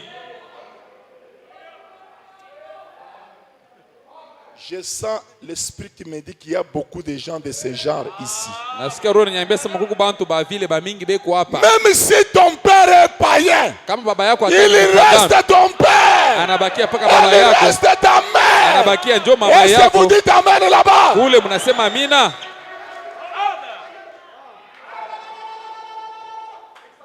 Nous avons donné un mauvais parfum du message de Branham. Tunatoa manungato mubaya ku ujumbe ya Branham. Frère Branham dit, même tes voisins devraient sentir ce bon parfum de Jésus. Ndugu wangu anasema hata bandu kuna nyumba yako baripasi kusikia manungato mzuri ya Ils Yesu. devraient sentir ce parfum-là. Baripasi kusikia ile manungato mzuri. Au semeshanake na bazazi yako, juu ni bapayen. Tu ne te parles Au pas avec semeshana tes na parents. bavoisin, Tu juu ne ni te parles- bapayen. tu ne te parles plus Comment avec tu tes vas les voisins. ramener à la parole? Sasa ni je utabaleta kuneno? Utakuta jipe na yo. Iko naenda na fiakie mbalabala. Mais tu vas trouver elle a une longue jeep. Iko na fiakie mbalabala.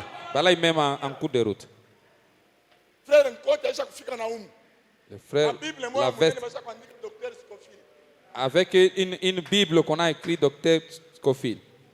Mais il ne parle même pas avec son voisin. Lakini asisemeshana yake na Branham mtu wake na dit, nyumba. Branham il y a anasema eu un homme, son oncle à lui. mtu mmoja hivi myomba yake Il pouvait apprendre la mort de son voisin à la radio. iko nasikia kusema kuna nyumba yake anakufa na bisikia mpaka ku radio. Jirani wako anakufa uko nabishikilia ku radio. C'est-à-dire même pas les bonjours, il n'y en a pas. Kusema hata kulamkiana mlamkianake. Frère Branham dit ces choses. Tunasema vile vitu vya vile. Nos enfants Watoto yetu les apprennent de nous les parents. beko na Laissez-moi jifunza vous le hivyo dire. kushie bazazi. Mwache Il nimsomee. dit ceci. Anasema hivi, Est-ce que vous êtes avec moi? uko na mimi pamoja. Branham dit ceci. Branham anasema hivi, Évangélisation au temps de la fin. Injili mwakati za mwisho, Paragraphe 81. kifungo 81. Ça a été prêché Alihubiri le dimanche 3 juin 1962. dimanche 3 juin 1962. Il dit, Anasema, hein? Qu'est-ce qu'il dit? Ce ne sont pas les gosses qui ont besoin d'être fouettés. C'est papa et maman baba na mama pour les avoir laissés faire. juu ya kubacha baribaki Ce sont eux qui doivent être fouettés. bao ndio banapaswa kupikiwa. Cela, Ile ce n'est pas la délinquance juvénile. haina kuwaiwai kwa C'est batoto, la délinquance des parents. ni kuwaiwai kwa bazazi. Les parents délinquants, Bazazi abikale fasi moja, ils produisent des enfants délinquants. babu banatoa watoto bali abakale fasi moja. Regardez une fille, comment elle grandit. Angalia binti kisi gani kuna Mais komea. je m'en vais vous dire une chose. Naenda kumwambia kitu moja. Branham parlait un jour, il dit, Branham anasema siku moja, nos filles ici, batoto wetu banamuke hapa nous les élevons tunabalea pour qu'elles grandissent et deviennent comme leur mère. bakomee kishi bakuwe saba mama yabo. Telle mère, Vile mama eko telle fille. ndio vile binti wake eko. Tel père, Vile baba eko tel fils. ndio vile mwana wake eko. La délinquance des enfants, Kwa wae kwa batoto c'est dû à la délinquance des parents. inatokea kwa wae kwa Donc bazazi. ça, j'aime beaucoup. Hii inapenda mingi sana. Il dit, Anasema et je pense nawaza qu'il y a beaucoup de délinquance à la chair aujourd'hui. kuko kwa wae kwa mingi kumimbali leo, Car il laisse juste à rien dire. Il laisse juste les gens aller sans leur rien dire. banasema bantu banenda banacha bantu benda baseme kintu Alors que c'est là dans la parole. ile iko ndani ya neno. Branham dit, Branham anasema quand un pasteur voit quelque chose qui ne va pas dans l'église, mchungaji akiona kitu akiendeke il ndani ya doit kanisa en parler. anapaswa kusemea kile kintu. C'est pourquoi je vous ai dit, Ndio kwa maana nilimwambia je suis le pasteur associé de cette église. niko mchungaji Ce que Jean de Dieu n'a pas dit, kile Jean de Dieu et sikusema. si Dieu le met sur mon Kwa cœur, kama kikiweke ndani ya je moyo dois wako vous le dire. napaswa kumwambia akyo. Les parents délinquants, Bazazi abikale fasi moja wakawayawaya, kawayawaya nakonangaika huku na huku. Parle Quand de- tu de- trouves une fille comme mère, ukikuta binti moja masimangu akabwabwa, regarde derrière elle, angalia nyuma yake il y a maman qui est comme mère. huko mama na yeye ni wakabwabwa. Regarde derrière elle, Angalia nyuma yake il y a papa qui est comme mère. utangalia kuko baba na yeye ni wakabwabwa kusema kanya. Et quand tu trouves papa et maman de comme mère, Ukikuta mama na baba ni baba kusema kanya. regarde derrière la chair, Angalia nyuma ya il y mibali a un pasteur qui est comme mère. huko mchungaji mwenyewe wa kuwakabwabwa. Vous ne dites pas amen. Amuseme amina. La délinquance des enfants, Kwa wae kwa batoto ce n'est pas eux que nous devons fouetter. aina bo batoto ndio tunapaswa kupika fimbo. C'est les parents que nous devons fouetter. Bazazi ndio bali tunapaswa kupika fimbo. C'est pourquoi ce soir l'ange de l'Éternel Ndio kwa maana hii magharibi est malaika wa en train Bwana de passer avec le fouet. eko napita na Il fimbo, fouette les parents. eko napika bazazi, Il fouette les parents. eko napika bazazi, Il fouette les eko parents. napika bazazi. Il fouette les parents. Anapika bazazi. Alléluia. Amen. Nous sommes du message. Si Oh, tuko vous voyez ujumbe le mnaona. message. Ujumbe. C'est ça la vie. Ujumbe ndio uzima. Angalia mwendo. Regarde comment il marche. Hakuna kukunja magoti. Il ne plie pas ses genoux. Mais délinquant. Kawaya. Beaucoup de ces enfants que vous trouvez des chèques aujourd'hui. Batoto ba mingi mnaona bavakabon leo. Que je lise le prophète mtawazia sema ni mimi ndio niko nasema. Ni some nabii, vous allez penser que c'est moi qui est en train de dire ça. Frère Branham. Duke Branham. Présumé. Kuwazia tu, ujumbe kuwazia. Prêcher le 10 juin 1962. Nikubiri 10 juin 1962. Des femmes s'habillent en petits habits sexy. Banamke beko na vala tumangua tudogo twa Elles kutongoza. sortent dans la rue. Banatoka munjia. Elles disent, Banasema, oui, je suis chrétienne. mimi ni Mkristo. Elles présument que c'est ce qu'elles devraient faire. Banawazia kwamba ndio kile baripaswa kufanya. Eh bien, Ni mzuri. s'il vous plaît, sœur, Kwa kumisi dada, je suis votre frère. niko ndugu yenu. Si votre mère Kama mama yako avait été un bon genre de femme, alikuwa tu mwanamke mmoja mzuri, elle vous aurait dit la même chose. alikuweza kuambia kitu moja moja. Votre père Baba yako ou votre mari, au mume il wako devrait vous dire la même chose. aliweza kuambia kitu moja moja. Quand quelque chose n'est pas bon, Kama kitu makina kizuri, dites à l'enfant mwambie mtoto que ce n'est pas bon. aina mzuri. Votre femme est mal habillée. Mke wako anavala mzuri, Frère, dites-lui. ndugu sumwambie Ce que tu as porté là, ce n'est pas bien. vile unavala bila vizuri. Et toi aussi. Na wewe pia. Quand le mari te dit que ce n'est pas bon, Bwana kama anakuambia sema haina mzuri, si uache. abandonne ça. Ingomili usabe hivi. J'ai payé ça Niache très juu cher. Est-ce que je peux abandonner? Je dois abandonner ça pourquoi? Branham dit, je suis votre frère. Branham asema niko ndugu yenu. Quand vous refusez de faire ça, Wakati unakatala kufanya hili, votre fille est derrière vous. binti wako yuko nyuma yako, Elle aussi. yeye naye pia. Le jour où elle ira dans son mariage, Siku ile atendaka naye kubukweri bwake, elle fera exactement ce qu'elle a vu la mère faire. atafanyaka paka vile alionaka mama anafanya. Une fille qui atteint un âge adolescente, Binti ule anakumeya, la maman mama devrait se faire l'amie de sa fille. anapaswa kujifanya rafiki C'est wa ule ça le mtoto prophète mwanamke. Branham. Ndio vile nabii Elle Branham devait rapprocher sa fille anamchofea sana mtoto pour qu'elle wake devienne son amie, ili apate kuwa rafiki afin que yake. sa fille commence à partager avec elle tout. Binti yake anaanza kumwambia biote. Mais nos filles aujourd'hui, Babinti yetu leo, nos filles aujourd'hui, watoto wetu banamke leo, je vous ai dit qu'avec ce message, nous avons tout. nilimwambia sasa pamoja na hii ujumbe tuko na biote. Frère Branham dit à un certain moment, Branham anasema wakati mmoja fulani, Rebecca disait à sa maman, Meda, Rebeka alikuwa anambia mama yake Meda, tiens, vous voulez me prendre comme un paillasson ici à la maison? mnapenda kunibeba sasa kikanyangio kwa mikuu munyumba humu? Branham dit, Branham anasema et Meda était devenue très nerveuse. Meda Elle a akashirika, chicoté l'enfant. Akampiga mtoto Rebecca fimbo. n'écoutait pas. Rebeka sikuanza kusikia, Elle a pris la porte, elle a tapé. akabeba mlango anapika nyuma. Frère Branham dit, chérie, Branham anasema mpendwa, tu devrais te rapprocher plus d'elle. ulipaswa kumchofea Tu sana, devrais te faire plus son ami. ulipaswa kujifanya rafiki yake sana. Je suis dans une église mixte. Niko mkanisa yenye bantu wenye Mais kuchangana, je dois vous dire une chose. napaswa kumwambia kitu moja. Quand une fille grandit, Kama mwanamke anakomea, sa constitution change. maungu yake yanabadilika,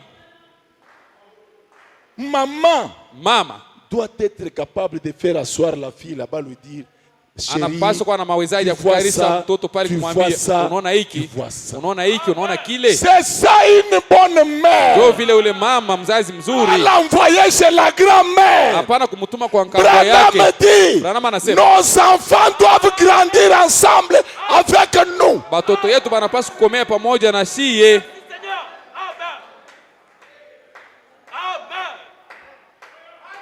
Vacances kidogo unatuma mtoto Kolwezi. Pumzika Vacances kidogo, kidogo unatuma tiamvua mtoto l'enfant Kasumbalesa. Kolwezi, tiamvua l'enfant akasumbalesa. Quand elle rentre là-bas, de là, Wakati anatokea kule, elle rentre avec les habitudes des maisons là. anatoka na Parce que mazoezi ya chaque kule. maison, Kila nyumba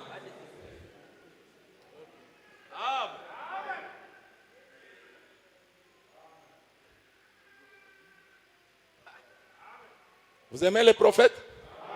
mpenda Et nabii, tout homme kila mtu qui laisse sa femme sortir dans la rue anaacha mke wake anatoka mundia avec ses shorts et ses habits semblables na yetu mangoa tufupi na vitu vya kufanana na hivi, montre à quel point il est homme. anaonesha eko mwanaume kule eko. Anaonesha kipimo ile yeye kwa mwanaume. Yeye bwake mwanaume bunaishia hapa.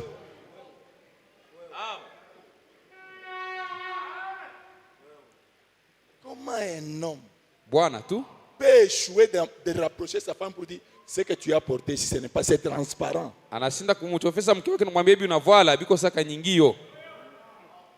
Comment ça? Ni je, Mwanaume wache wei. toi tu es quel homme toi? Bon, il faut garder l'équilibre. Hein? Inabidi Je kutunga n'ai mambo pas yenye dit kusimama. quelque chose. Hein? Tu joues toi. Sema Tu tutei veux. na makari yote hapana. Tu la rapproches Namchofesa karibu avec amour. na mapendo. Chérie, Mpendwa, les habits que tu portes là sont transparents. mavazi ile unavala iko naonesha Parce qu'il y ndani. a des hommes impossibles ici. Hein? Kuko banaume bengine ba makari hapa. Lui, il est chef dans la maison. Yeye ni chef mnyumba. Dès que seulement le véhicule apparaît là-bas, Kama tu gari inaonekana à la kule grande route là, kule kwenye njia mnene, tout le monde est en débandade. bantu bote ni kukimbia. La mère en débandade, Mama anakimbia anaenda kufuchama, les enfants en débandade. batoto banakimbia. Non, frère. Hapana nduku, Frère, nduku Moutou, ni aïe. enomo c'est Même la un lion, hata simba, un lion, hata simba à un moment donné, wakati mo fulani il y a aussi lionçons qui viennent, qui les touchent comme ça. Kuko watoto wa simba wanakuwa wanamgusa hivi. Vous n'avez jamais vu ces films-là, ces vidéos? Ameonaka Vous ile allez voir mapicha ya là, vile. même la lionne l'a fait ça. Utaona hata ule simba diki anamgusa. Comment un frère, Ngisi kani nduku. hein, frère, Nduku. comment toi, frère, Ni je we nduku. tes dents ici, Meno yako ile. ta femme voit ça rarement. Mke wako iko na iona tu Mais quand haionekani tu es en zaidi. dehors de la maison, Kama uko kunyumba, alléluia. nacheka haleluya. Unasemea hapo na alléluia. Tu dis encore même alléluia là-bas. Alors que ta femme Pas japokuwa mke ne wako t'a jamais vu sourire. Aisha konako Non, nacheka. frère. Hapana nduku. Branham a prêché nos relations dans les foyers. Branham anahubiri mahusiano yote ndani ya nyumba. Et c'est comme ça, tu vois, quand tu voyages, Wakati unasafiri, tout le monde est dans la joie à la maison. bantu wote biko katika furaha kunyumba. C'est anormal. Ile haina tu sawa. Et vous allez voir votre fils quand il va épouser sa femme, ça sera comme ça. Utaona mtoto wako mwanaume wakati anaoa bibi yake inakuwa paka Quand vile. il vient à la maison, Wakati wanakuwa kunyumba, c'est un général. yeye ni jemadari. Et vous voyez la femme assise là-bas, Unaona mke mwenye kukala pale, elle devient comme une bonne. anakuwa sawa mboi. La femme doit se sentir heureuse chez elle. Mke anaweza kujisikia waheri Une kwake. femme qui a un bon mari, Mke mwenye kuwa na bwana mwema, elle traîne rarement chez ses parents. kwabo eko nekala ko tu anakala ko tu Asikawiyake kwabo frère.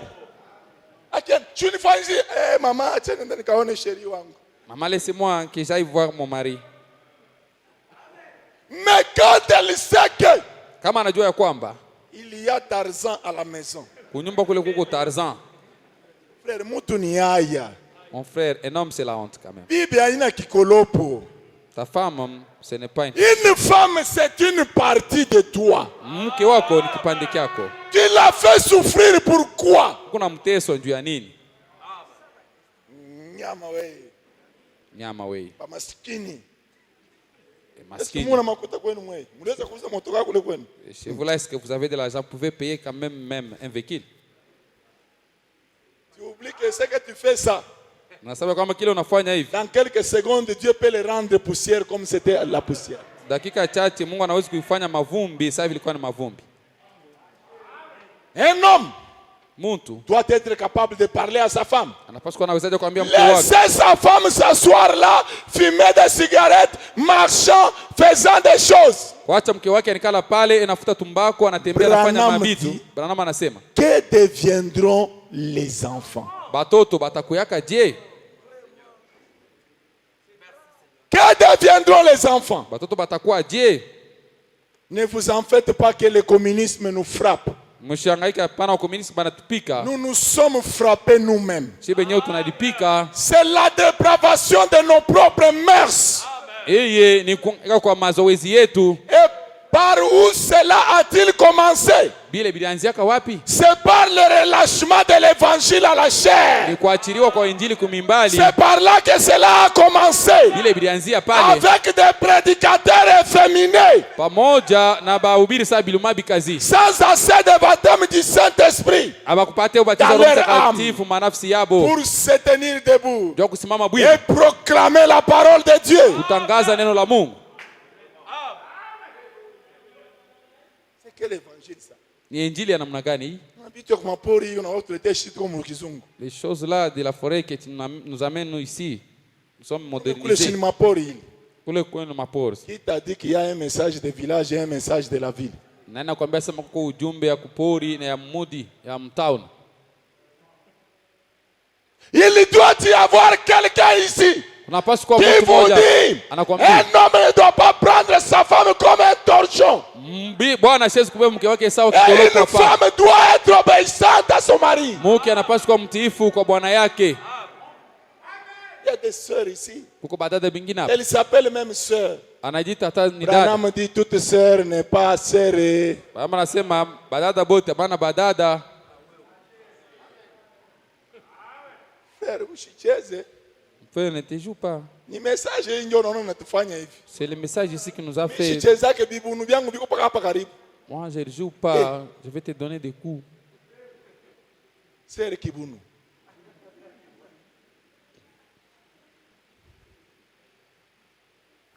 Une femme, même si elle est docteur en médecine, hata kama yeye ni mganga, et que son mari c'est un chariotman, hata bwana yake ni chariotman, quand elle rentre avec son stéthoscope là, dès qu'elle fait seulement son entrée akati anaingia tu dans la maison, munyumba, l'autorité mamlaka remonte sur son mari. Inakuwa yule mume wake kunaisha.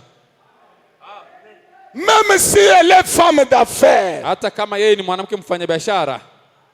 Kama uliyua sema kwa femme d'affaires, ulikuwa kuolewa jani? Vous savez que tu es une femme d'affaires. Pourquoi tu as accepté le mariage? Mutu ni haya. Non, c'est la honte.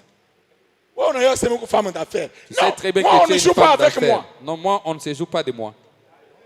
Aujourd'hui, on ne mange pas ici. On va voir si ce n'est pas moi. Leo tutakulaka hapa tunataona kama haina mimi. Et quand elle dit ça, son mari est assis avec son ami là-bas. Wakati anasema vile bwana yake ashokala pale na rafiki yake pale. Ndio unaona kifrère na kile kinakuwa. Toloke tu vois maintenant les frères fait comme ça. Ouais, au lieu de regarder kinakuwa. Pale pa kuangalia, il commence à faire comme ça.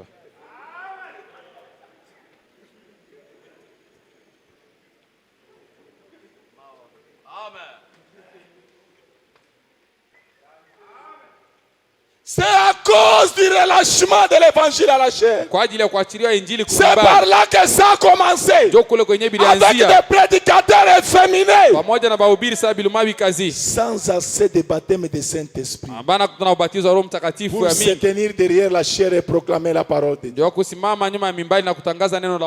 donnez pas enfant. Ushipige mtoto mapi.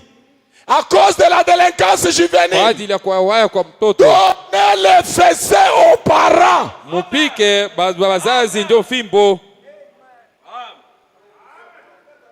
Ce sont des parents qui sont délinquants. Ce sont eux qui laissent s'en tirer avec cela. Amen. Amen. Écoutez cette citation. Aie pitié de moi, David, fils de Dieu, fils de David. Fils de David, aie pitié de moi. Prêchez le 15 février 1961. Le 15 février 1961. Vous aimez Frère Branham? Paragraphe 18. Eh bien, mais aujourd'hui, malgré tout notre confort moderne, au lieu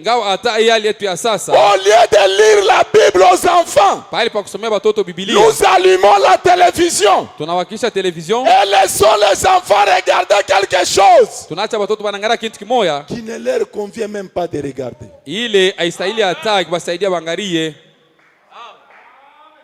Eh bien, c'est juste. C'est juste. Et autre chose, nous leur donnons ces vieux petits magazines, des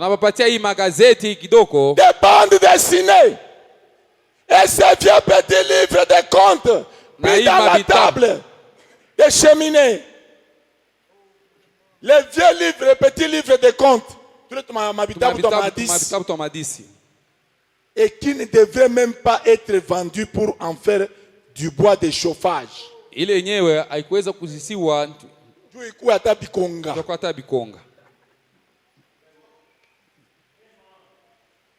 pourtant, nous faisons avaler tous ces genres d'histoires à nos enfants. Nos enfants connaissent plus de novelas. Canal Plus. Easy TV. Hein? Dikobi, si c'est Dikobi, si c'est quoi, je ne sais quoi. Vous connaissez. Quand je parle ici, vous citez même vous-même là dans votre...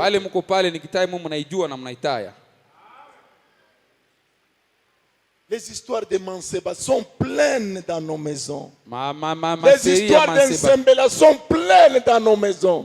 Les histoires de Kadiombo sont pleines dans nos maisons. Les histoires de Sans Souci sont pleines dans nos maisons. Et nos enfants connaissent plus de ça. Watoto wetu banajua sana bile. À la place de la Bible. Pafasi abo kujua Biblia. Avec les androïdes qu'on leur a donné. Pamoja na android banabapa. Ça c'est vrai. Frère Branham dit.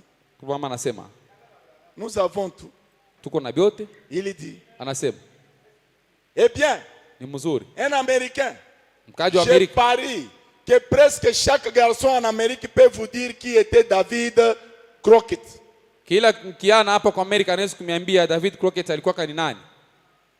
Et ici, na hapa vous connaissez beaucoup plus de ces choses-là. Mnajua sana bile binti. Ils sont dans les pays. Benye kwa ndani ya muti.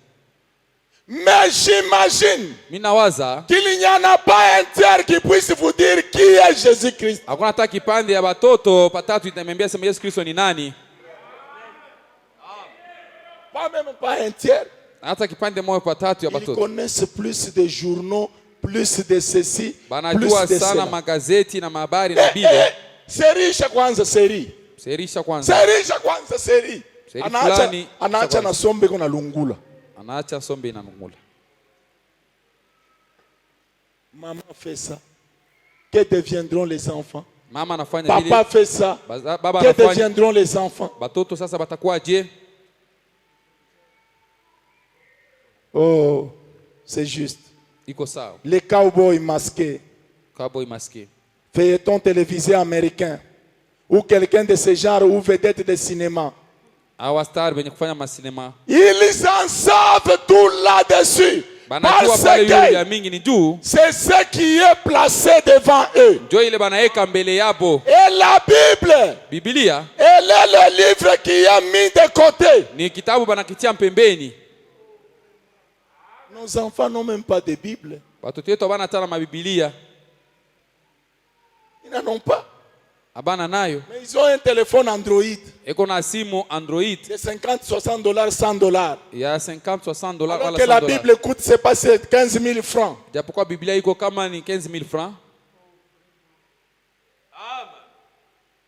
Et quand le ministre vient, il la déterre de la terre, là, il les poussiette. Banamtosha mblongo mule banamtosha mavumbi banatosha Biblia banapumputa puis il la met au-dessus comme cela.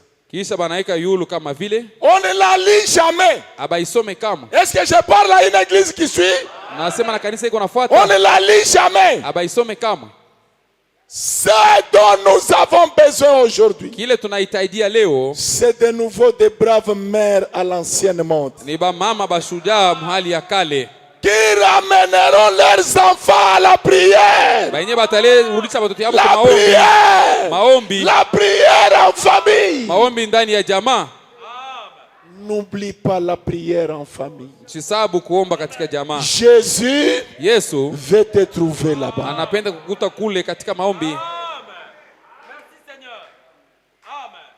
Combien ont prié avec leurs enfants la nuit d'hier? Vous voyez? Combien n'ont pas prié avec leurs enfants la nuit d'hier? Levez la main. Dieu vous voit. Papa était fatigué. Maman était fatiguée. Ça ne devrait pas être ainsi. Amen. Amen. Il dit des braves mères à l'ancienne mode qui ramèneront leurs enfants à la prière. Le meilleur remède que je connaisse pour guérir la délinquance juvénile, ce sont des braves mères honnêtes.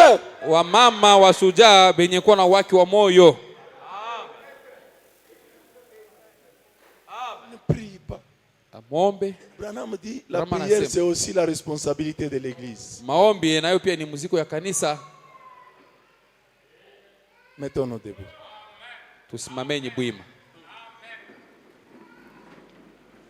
La vie dans nos familles, ça devrait être au top. Nos maisons devraient être de meilleures maisons. Un enfant du voisin qui vient chez vous, vous trouvez en train de prier. Il peut aller influencer ses parents aussi. Mtoto wa jirani anakuja kwenda anakuta mko naomba, anaweza kwenda kuvuta na wazazi wake pia. Ne m'oublie pas, ô doux Sauveur.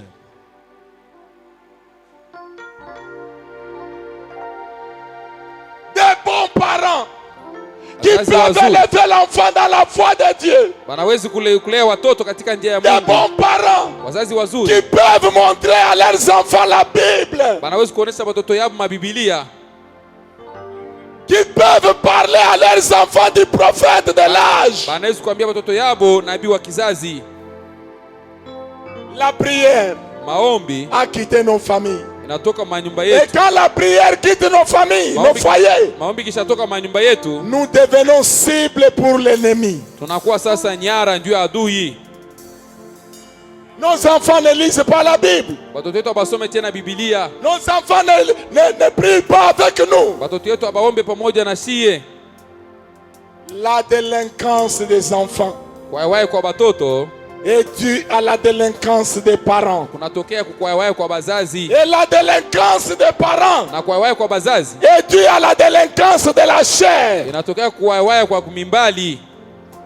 Frères, sœurs, nous devons être un modèle. Que ce soit ta prière ce soir. Fanny Crosby, cette femme qui était aveugle, qui a composé ce cantique, elle disait à Dieu, quand tu répondras aux autres, ne m'oublie pas, Seigneur. J'aimerais être un bon parent. J'aimerais être une bonne mère, un bon père. La responsabilité d'élever les enfants.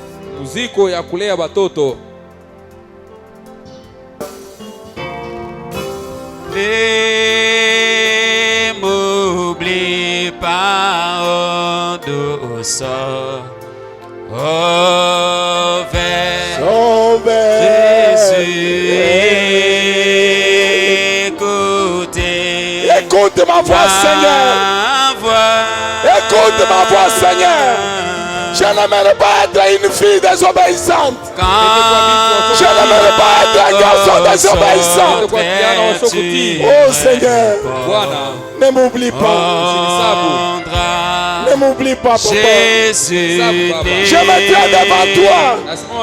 Ne m'oublie pas, Seigneur.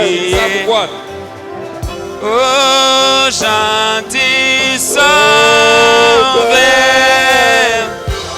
ne m'oublie pas, Seigneur. C'est ma responsabilité d'être un bon père, d'être une bonne mère, d'être un bon garçon, d'être une bonne fille.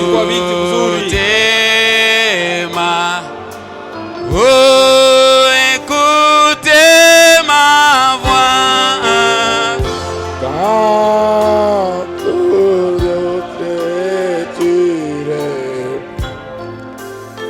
Élevons nos mains.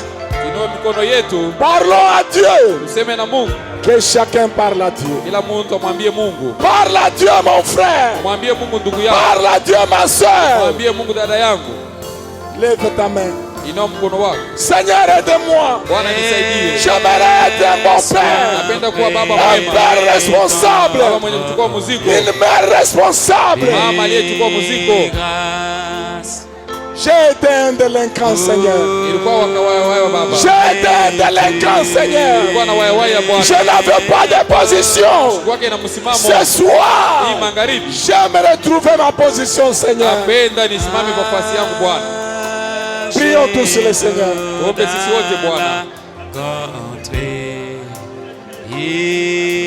Prions le Seigneur.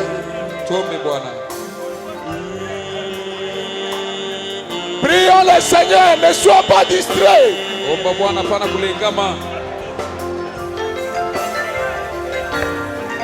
Prions le Seigneur, mon frère. Prions le Seigneur, ma soeur.